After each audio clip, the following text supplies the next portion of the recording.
¿En dónde estamos presenta su ciclo especial sobre la escuela austriaca?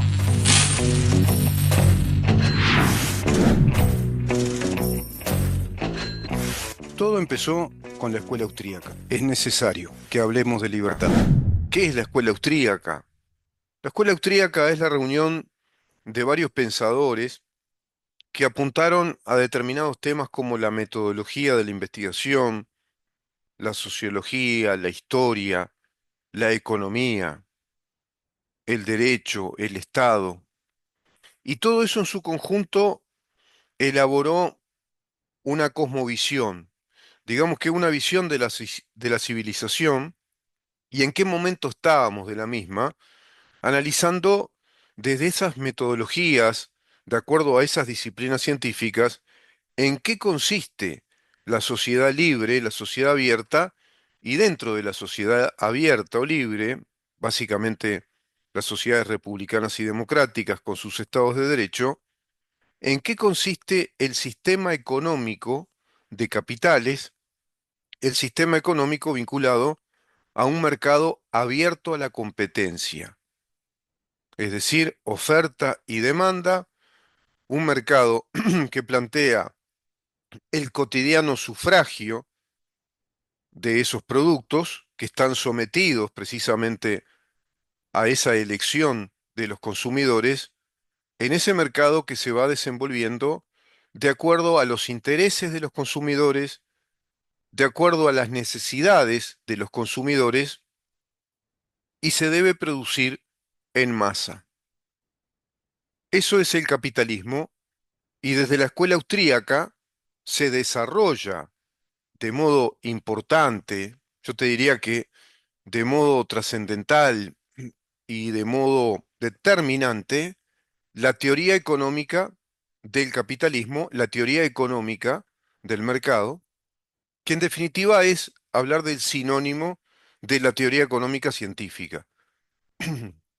Claro que contra todo esto están las ideas marxistas, las ideas socialistas, que hablan de una economía diseñada desde el Estado, planificada desde el Estado.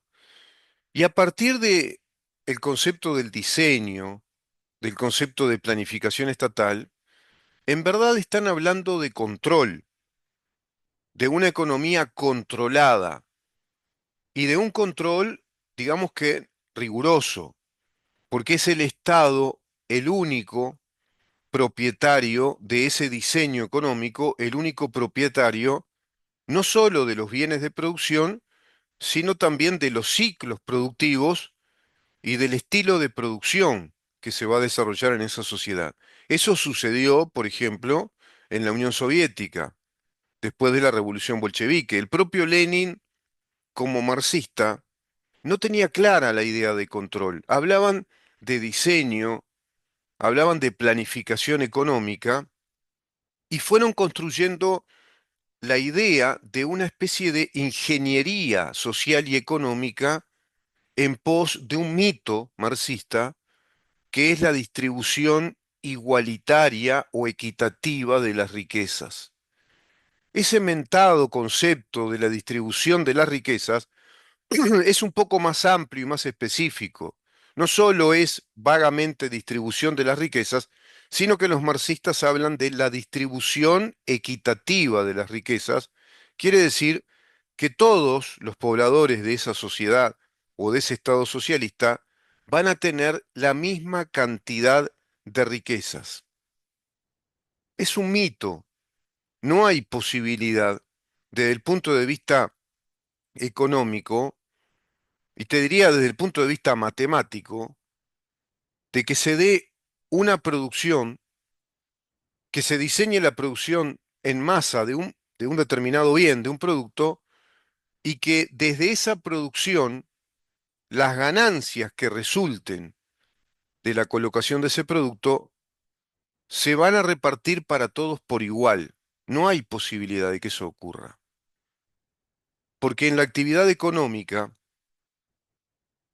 el empresario, el productor de un bien en masa, estamos hablando de que en la economía que produce un bien en masa, un bien industrial, producido industrialmente de modo masivo para que consuma la masa de consumidores, hablamos de productos que se elaboran en millones de unidades o en miles y miles de toneladas o en cientos de toneladas. Estamos hablando de un mismo producto, como esta campera, los auriculares, la computadora, qué sé yo, una licuadora, una batidora, el automóvil, productos alimentarios, un celular, por ejemplo, ¿no? Un celular, una virome, una lapicera, el libro, a partir de la industria de la imprenta, estos libros que se publican y cuando son exitosos se publican miles y miles de libros, incluso hay tirajes de millones de libros, incluso de pronto millones de libros en un idioma, cientos de miles del mismo libro en otro idioma, cientos de miles de libros en otro idioma y con las mismas características y el mismo contenido. A eso se le llama producción en serie y producción masiva. Se tiene que serializar la producción, hay una metodología sofisticada con piezas mecánicas, hay una compleja red industrial de mecanismos para producir ese producto y hoy por hoy una compleja también red informática, digital, que es la que permite la producción, el diseño y la producción masiva de un producto a través de esos establecimientos industriales que cuentan con una maquinaria sofisticada para producir ese producto. Desde un automóvil a una heladera, un freezer, un microondas, una cocina, la grifería para el baño o la cocina, auriculares, computadoras, lo que se te ocurra pensar, todo está producido en masa. Y esa producción en masa exige además la división del trabajo, es decir, trabajos especializados en cada una de las etapas de esa producción. Está el trabajo industrial, está el trabajo del diseño, de la ingeniería de ese producto, está el trabajo del control de calidad de ese producto, está el trabajo de la estiba y la carga de ese producto, el trabajo del transporte de ese producto, y está el trabajo administrativo, del control administrativo de los libros contables de esa empresa para revisar la situación patrimonial de la misma. Es decir, si lo que está colocando en el mercado, está vendiendo, supera a lo que invierte, supera a todos los costos de producción, que están los factores fijos, son los factores de coste fijo de producción, hay también costos imprevistos, es decir, hay una curva de factores más o menos variables o elásticos de producción, y a su vez el mercado, si ese mercado ha crecido, es el mismo o disminuyó el mercado de consumidores que apetecen de ese producto. Y ese producto tiene una marca determinada, tiene una línea también determinada, tiene características muy particulares y compite con otros productos.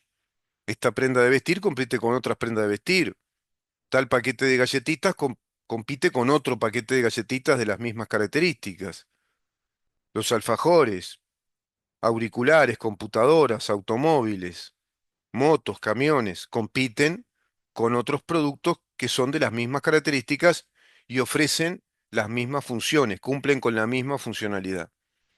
Todo eso ya es parte de la competencia, pero hay entonces todo un entramado complejo que es lo industrial, la red compleja industrial con división del trabajo para llegar al producto final y venderlo en ese mercado de competencias. Ese mercado de competencias es nacional y también internacional.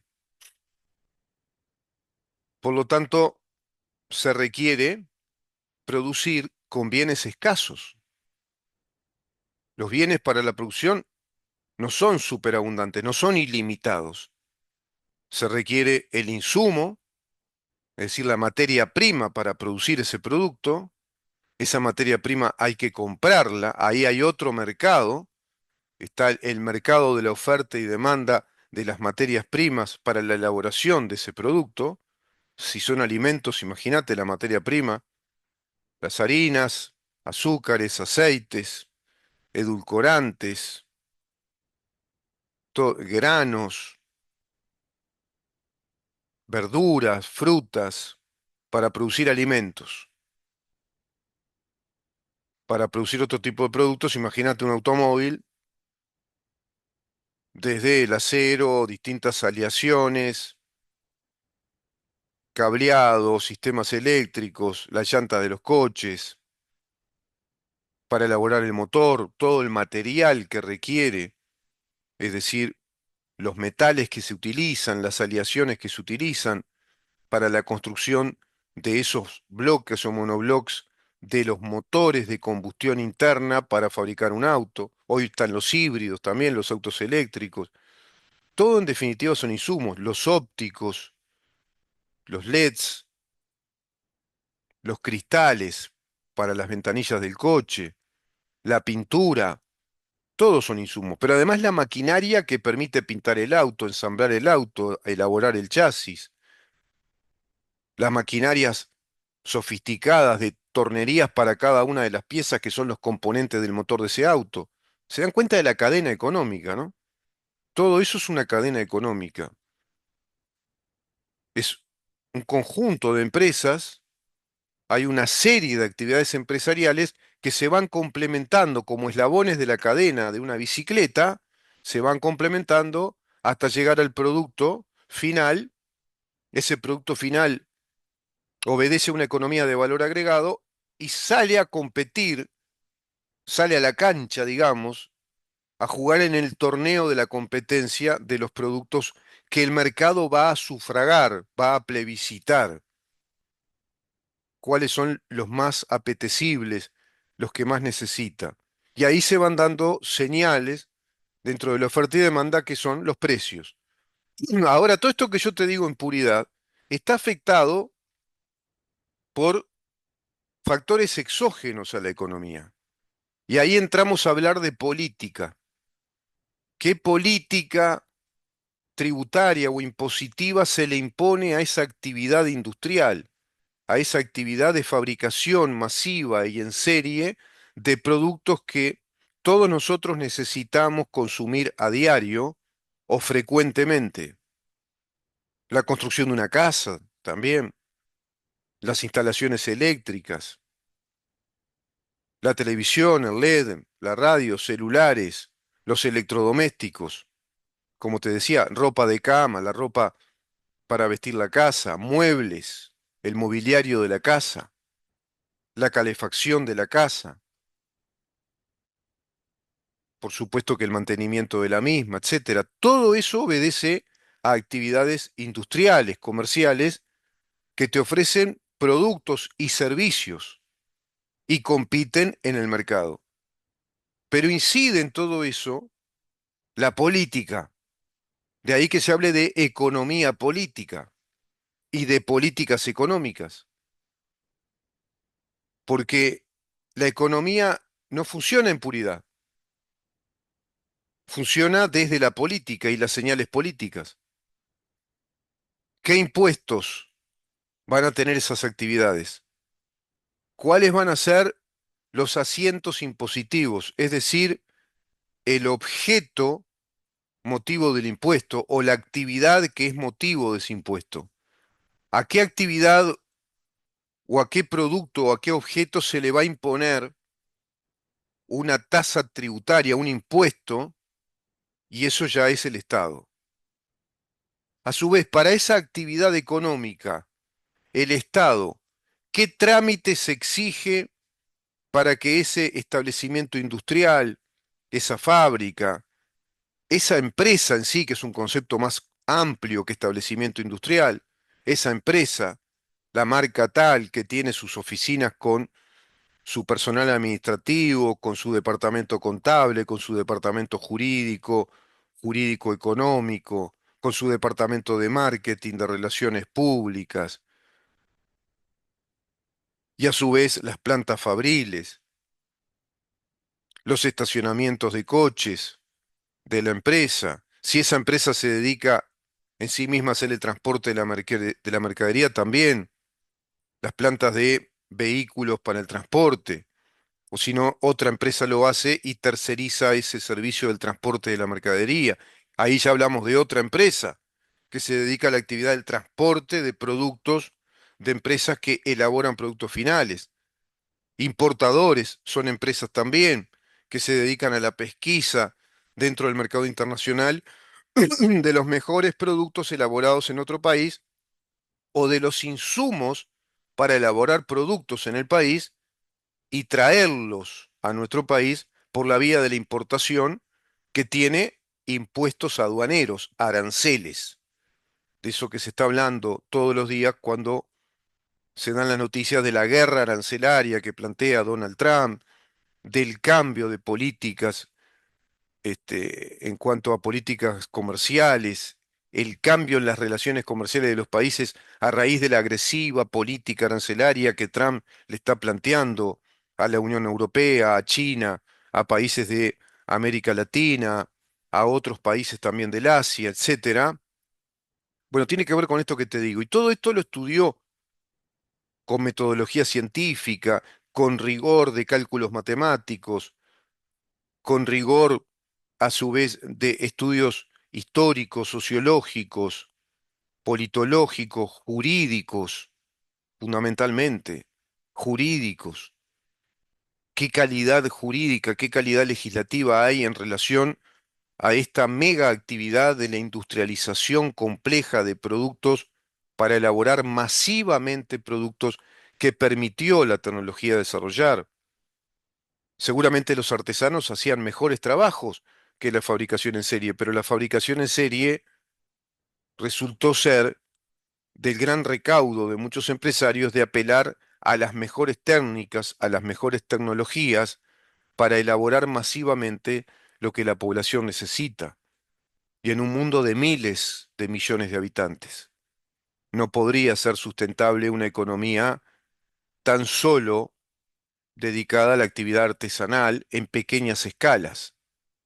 No sería competitiva, sería demasiado costosa, porque el productor, el empresario, trabaja con bienes escasos.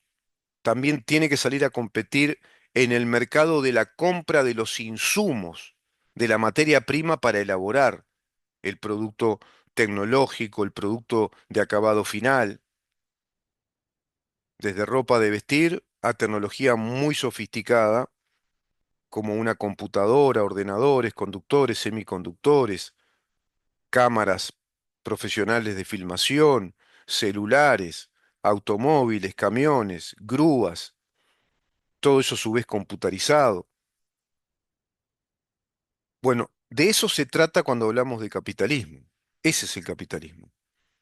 Y dentro del capitalismo, lo que se plantea, dentro de los países libres, es que esa actividad industrial, productiva, comercial, que mueve a la economía del país, no sea demasiado castigada, que no sea castigada por el Estado, que el Estado no le ponga mucho peso tributario, muchos impuestos y trámites que son obligatorios para que esas empresas estén reconocidas de parte del Estado como en situación legítima, como en situación de regularidad administrativa para poder operar en el mercado. A eso se le llaman regulaciones administrativas. Eso quiere decir que el Estado impone una serie de reglas administrativas para que esa empresa esté correctamente inscripta, registrada en el Estado y esté al día con todos sus compromisos o sus obligaciones desde el punto de vista administrativo, que esté registrada en BPS, en DGI, si tiene innovaciones, invenciones, derechos de invención, patentes de invención, patentes de marca, tiene que actualizar todo eso. Si son importadores, tienen que tener los registros de importación, los registros de los despachos aduaneros, de cargas, descargas, estivas. Si todo eso está abonado, están al día con los pagos. a su vez las declaraciones juradas del pago de impuestos que son obligatorios, es decir, si están hechos todos los aportes a la DGI respecto a impuestos que deben estar en los balances contables como el IVA, el IRPF, el pago de los salarios de cada uno de los empleados, las inscripciones en tiempo, si están las inscripciones de cada uno de los trámites que la empresa desarrolla, pero cuando se empiezan a inventar trámites, cuando hay una especie de sobreregulación administrativa, una carga exagerada de trámites que el Estado los hace obligatorios, es evidente que el Estado tiene un fin recaudador, porque cada uno de esos trámites cuesta dinero, hay que pagárselos al Estado. Es un servicio que el Estado te brinda en cuanto a regular la actividad de tu empresa, cumpliendo con trámites burocráticos, con trámites administrativos que son obligatorios. Ahí el Estado aplica la coactividad, la coercibilidad. ¿Qué está aplicando el Estado ahí? El monopolio de la fuerza. No podés escapar a eso, sino quedás en situación de empresa en negro, actuando ilegalmente. Si te agarran, bueno, te recae una tremenda multa, cierran la empresa, queda clausurada, mala fama social, la van a escrachar. Entonces los empresarios tienen que estar al día con todo eso, en todos los aspectos. Los impuestos por un lado, impuestos directos a la actividad empresarial, los impuestos indirectos, que son los impuestos que pagamos todos, y las regulaciones administrativas. Si toda esa carga impositiva y esa regulación administrativa es muy pesada, el Estado impone, establece algo así como una presión fiscal, bueno, no es muy rentable la actividad industrial. La actividad industrial requiere mucha libertad para todo eso, porque está compitiendo todo el tiempo y está luchando en la conquista de los bienes escasos al mejor precio posible, como para realizar un stock de importación o de compra directa dentro del propio mercado, si es que los hay, a esos productos, a esa materia prima que necesita todo el tiempo, como necesitamos el agua y el aire para vivir. Necesitan esa materia prima para producir ese producto. Los libros, la celulosa, pasta de celulosa, el papel, ya el papel hecho, eso es materia prima. Las tintas para imprimir tapas de los libros, para darles determinada coloración, diseño. Pasa con los diarios, las revistas. La maquinaria para producir en serie, la imprenta, la maquinaria de imprenta para producir en serie un libro, por ejemplo. Se embroman esas máquinas, se requieren las reparaciones. Si modificó el parque industrial, hay máquinas más a la vanguardia que permiten mejor producción, con mejor diseño, mejor edición, mejor tiraje, más tiraje en menos tiempo, tendrá que invertirse en esa maquinaria que está computarizada, digitalizada, más sofisticada que una maquinaria anterior. Todo eso también el mercado lo va renovando, va compitiendo, va pugnando en ese sufragio, porque hay precisamente un proceso acelerado, intenso de revolución tecnológica. Hay una revolución, se está revolucionando el mundo tecnológicamente, como pasa con las computadoras, por ejemplo, de última generación. Tiene que ser un Windows 11, que es un sistema operativo. Ya no podés estar en una empresa trabajando con computadoras que tengan un Windows 10 o 9. Sería un trabajo ralentizado, enlentecido, con menos capacidad, con menos calidad de imagen, de diseño, de velocidad de información, etcétera. Entonces, si a todo eso vos le agregás un Estado que es intervencionista, que interviene en esas actividades e interviene a través de los impuestos, interviene a través de las regulaciones administrativas, bueno, ese Estado es inhóspito para la actividad productiva, no estimula, y eso está pasando en Uruguay. Pero ¿por qué haría eso un Estado? Porque ese Estado concibe que puede convivir un sistema socializante, un sistema de intervención estatal, colectivista, estatista, que tiene muchos funcionarios públicos o muchos empleados públicos, haciendo del Estado una inmensa maquinaria burocrática que requiere ser sustentada económicamente. ¿Y de qué modo lo va a hacer? A través de la transferencia monetaria o de recursos económicos por la vía de los impuestos y por la vía de las regulaciones administrativas. Porque el Estado no es una empresa que produce alfajores, automóviles, microondas, cocinas, heladeras con freezer, termofones, calefones, grifería, instalación eléctrica, computadoras, celulares, lentes. No produce. No produce ropa, no produce zapatos, no produce aire acondicionado, no produce. No produce alimentos. El Estado tiene funcionarios que cumplen funciones administrativas y tiene en nuestro país algunas empresas que, dicho sea de paso, no son rentables.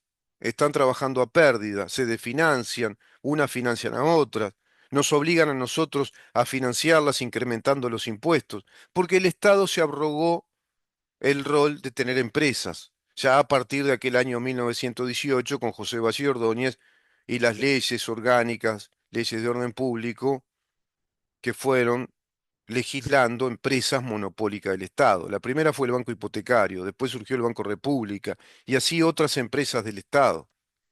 UTE, OCE son empresas del Estado. ANCAP, por ejemplo, DUXA, son empresas del Estado. Están en el capítulo sobre entes autónomos y servicios descentralizados, artículo 185 al artículo 201. Los entes autónomos o servicios descentralizados son la forma que el Estado le dio, la forma jurídica, la forma de estructura jurídica que el Estado le dio a las empresas que el Estado dice que puede crear, que puede legislar según esas prescripciones constitucionales. Pero esas empresas dan pérdida, ANCAP desfinanciada hasta la fecha. Si bien han mejorado muchísimo y ha trabajado con superávit, pero es en el superávit del corto plazo. En la contabilidad general no hay un superávit de ANCAP, porque se fundió 1.000 millones de dólares, no están recuperados todavía. Trabaja en periodos cortos, de acuerdo al presupuesto para ese año, ha trabajado con superávit cuando estuvo Stepanisic en el gobierno anterior. Y ahora mienten, además, diciendo de que no es así. Sin entregar, ¿no?, datos contables, sin publicar, sin transparentar a la opinión pública los datos contables con precisión de acuerdo al departamento contable de el INE, de la Oficina de Planeamiento y Presupuesto, Ministerio de Economía, y también desde una auditoría interna y externa de la situación patrimonial, contable de ANCAP, por ejemplo.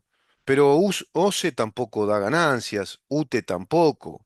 No cuentan con una gran infraestructura para desarrollar obras de ingeniería que sean realmente ventajosas para todos nosotros. Y OCE no puede hacerlo y no lo pueden hacer empresas privadas porque los comunistas del PCNT convencieron a todos los damajuaneros de esta damajuana 3 litros y medio, por allá por el 2004, que tenía que ser un monopolio, que OCE tiene que ser un monopolio y por constitución. Ya siquiera un monopolio legal, sino un monopolio por constitución. Bueno, todo eso hay que bancarlo. Lo bancamos nosotros con las altas tarifas de la luz, del agua, de los combustibles, y cada vez que sube el combustible, que sube el gasoil, que sube la gasolina o la nafta, como decimos acá, que sube el querosén también, o que sube la luz, sube todo, porque tracciona la suba de todos los productos. Si sube la luz o sube el combustible, todo sube porque las empresas, las fábricas, las industrias, el transporte utilizan la nafta, el gasoil, la maquinaria de combustión interna en la fábrica, las plantas fabriles, la luz que se utiliza si sube. A su vez sube la luz cuando sube el combustible porque también trabajamos con combustible. ¿Para qué? Para la planta generadora de luz, que está acá en la zona de Capurro, la estación central de UTE. Y todo eso es el modelo económico del Estado al cual le quieren agregar más impuesto, claro, desde la taca, taca, taca, taca, taca, taca, la baracutanga comunista, tata, y más sobretasa del 25% de impuesto a la propiedad. Los peajes tienen que subir, también el peaje, imagínate la cantidad de transporte que hay todos los días, tránsito y tráfico de mercadería todo el tiempo. El transporte tiene que estar fluido a nivel del país, a nivel de cada ciudad, tiene que tener un costo mínimo en el desplazamiento. Suben las multas de tránsito, las contribuciones inmobiliarias son altísimas en Montevideo, en Canelones, la carga impositiva para cada empresa es muy alta.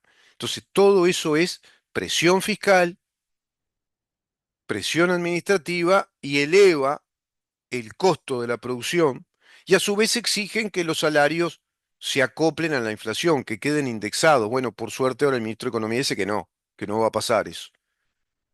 Se van a desindexar. Está perfecto.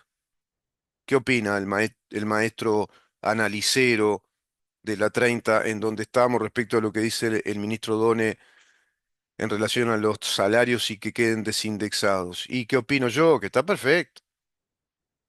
Y sí, porque si no vas generando más y más y más inflación y haces del país un país inhóspito para la inversión, para el tránsito de mercadería, para la actividad comercial, y se viene todo abajo. En cambio, si vos del país haces un país amigable, estimulante a la inversión, amigo de la inversión, vos generás desarrollo porque generás precisamente eso, más inversión, más formación de capital, más competitividad. Se hace atractivo para venir a habitar a un país que es en ese sentido muy amigable, muy protector de los derechos de inversión, porque estás protegiendo ¿qué? El trabajo, estás protegiendo la fuente de trabajo y estás estimulando a crear más trabajo. Si hay más inversión, porque requiere más competencia, que incluso Uruguay sea un hub, es decir, un centro neurálgico de de la producción de ciertos productos, a su vez un centro neurálgico, estratégico, portuario, como hablamos con el doctor Álvaro Díaz de Medina, que sea un hub también en la tecnología, por ejemplo, en los servicios. Bueno, todo eso se va a exportar y va a conquistar un mercado continental, regional por lo menos, o ya continental, o hasta incluso en escala mundial, y eso va a generar más fuentes de trabajo con mayor calidad de vida para la ciudadanía uruguaya. Y eso a su vez tracciona la necesidad de un sistema educativo cada vez más aventajado, más profundo, con buena formación o muy buena formación docente para dar buena formación a los alumnos en las distintas etapas curriculares hasta llegar a las etapas terciarias y obtener títulos de grado o títulos técnicos y egresar de todo el ciclo educativo como mano de obra calificada porque el Estado necesita mano de obra calificada. Se desarrolla además la conducta, los hábitos y las costumbres del ahorro, el ahorro que se capitalice. Fíjate vos toda la ecuación virtuosa de la que estamos hablando, ¿no? Donde se van dando contextos virtuosos y a partir de ahí el consumo decanta como natural. El consumo va a ser una decantación natural porque si hay más poder adquisitivo, hay salarios que están bien remunerados, estabilidad laboral, calidad laboral, los ámbitos laborales son muy buenos, hay buen ambiente de trabajo, hay estímulo, hay ganas de hacer las cosas porque todos están con la camiseta puesta, dado que Uruguay requiere que esas empresas sean cada vez más competitivas, que tengan directores capacitados, CEOs empresariales, gerentes, expertos en marketing, tecnólogos, ingenieros, que estén todo el tiempo pensando cómo mejorar la productividad, qué es necesario invertir, conquistar más mercados. Uruguay también va a ser un país muy atractivo para las inversiones, para generar más trabajo, más volumen exportador y ya no solo desde las materias primas, no solo desde una economía primarizada, sino una economía que se empieza a especializar o va desarrollando especialidades de productos finales.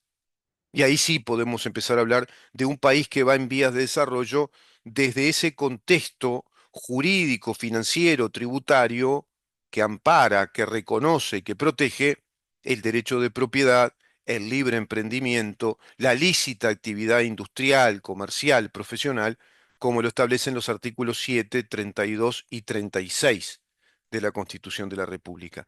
Todo eso, en definitiva, es lo que analiza la escuela austríaca.